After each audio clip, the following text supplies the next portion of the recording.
When the first Ferrari left the gates of Maranello in 1947, it was more than a new car. It was a statement of intent. The beginning of a culture of excellence spanning 75 years, built on craftsmanship, dedication, tradition, and innovation. A heritage built with passion, to be lovingly maintained in its authentic, pristine perfection. A lineage which is continuously reinventing and evolving. Today, just as 75 years ago, every Ferrari that leaves our factory is more than a new car. Each has the innate potential to become a classic, to live on forever.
Hi everybody, welcome to my kitchen. I'm Norman Heath, the executive chef of the Radisson Blue Hotel Waterfront.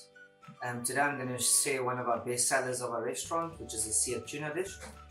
Very simple for you to make at home. You're going to need 500 grams of tuna loin, 20 grams of Cajun spice, 20 grams of sesame seeds white, half a cucumber cut into strips or julienne, 20 grams of edamame beans, some salt for seasoning, pickled ginger, Kewpie mayo, ponzu, and some olive oil for cooking. So the first thing we're going to do is take the tuna, we're going to take the Cajun spice, and we're going to take half of the sesame seeds that we've weighed off. So we're going to take about 10 grams of that and mix it into the Cajun spice.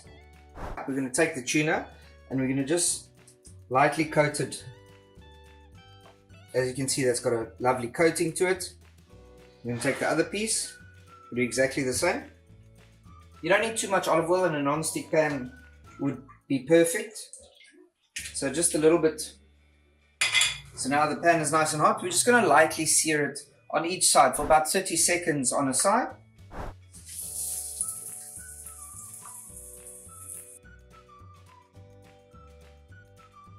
All we're doing is just a high temperature. We want to get golden brown at the outside and nice and crispy, but we don't want to cook the inside. We want to keep that nice medium rare and to get your nice pink color.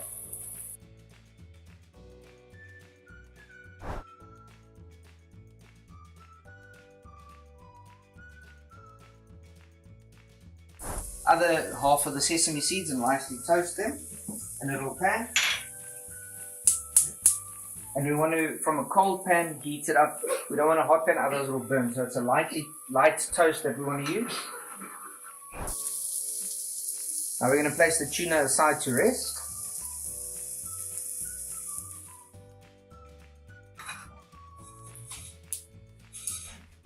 We're going to place it back into the bowl. We'll get back to that at a later stage. Same pan, we're just going to take the edamame beans, just lightly coated with olive oil and a little bit of salt, just to warm it up through.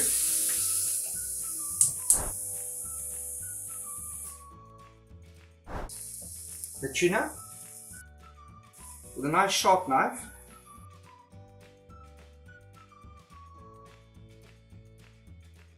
Japanese mayo.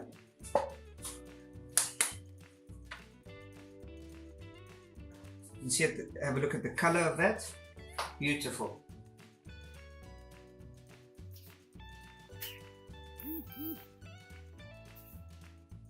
Now for the lovely fresh cucumber strips.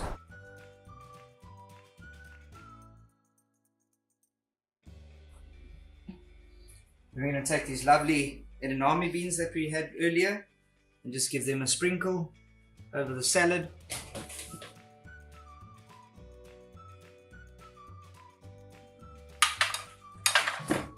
Some fresh pickled ginger. The toasted sesame seeds for the bit of nuttiness and crunch.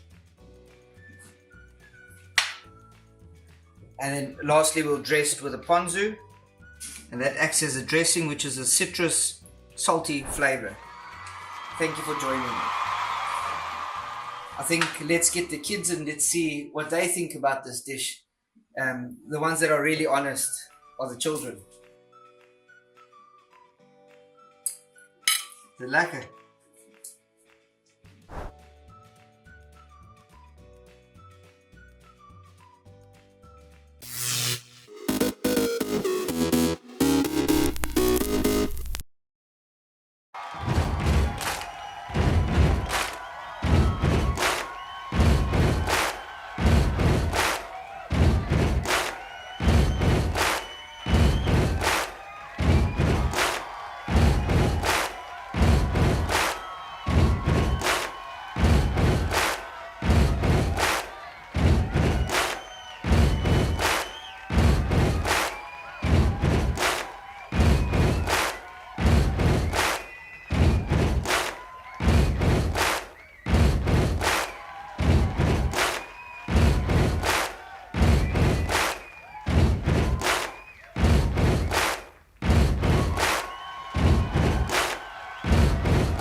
Durban is a thriving modern city in KwaZulu-Natal, home of the Zulu nation. Its people live a fast-paced 21st century life, yet many of them carry their traditions deep within them. I find that the traditional Zulu attire is so regal looking. Just the colors and the vibrancy, just beautiful. I traveled out of Durban to discover the Zulu way of life. I didn't realize how close the city is to the beautiful rolling hills of Heartland. I was excited to find people still living according to a proud, passionate heritage, not just respecting the old ways, but celebrating tradition joyously. I found people with an amazing zest for life, flashes of color everywhere. I was swept up in the drama, the noise, the excitement of it all. I mean, every photographer lives for those moments. It's something I'll never forget.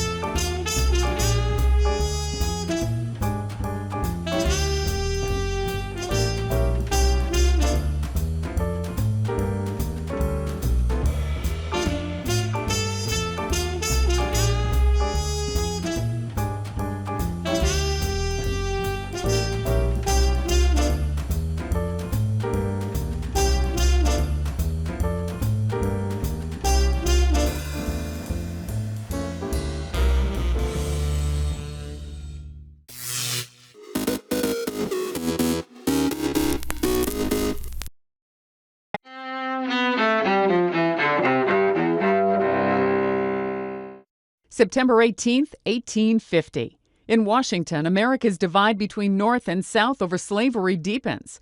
Congress passes the Fugitive Slave Act, allowing slave owners to reclaim slaves who escaped to other states. The law helps fuel the outbreak of the Civil War a decade later.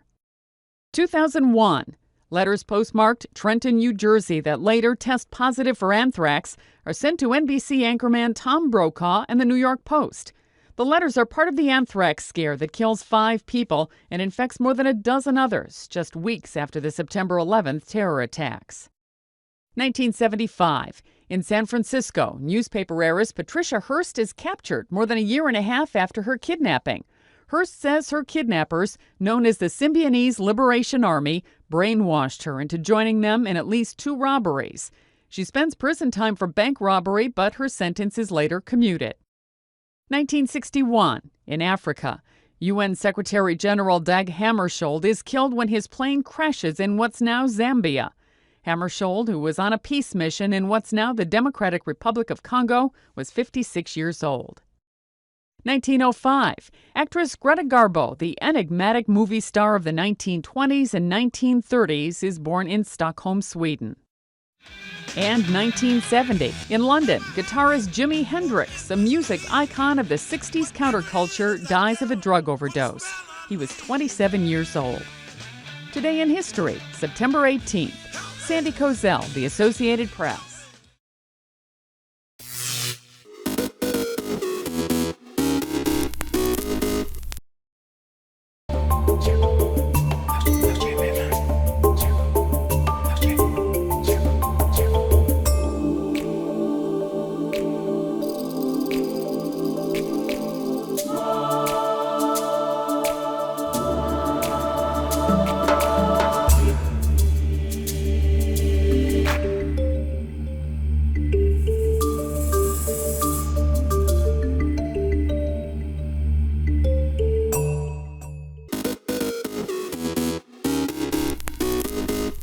Welcome back in our studio, and in today's news,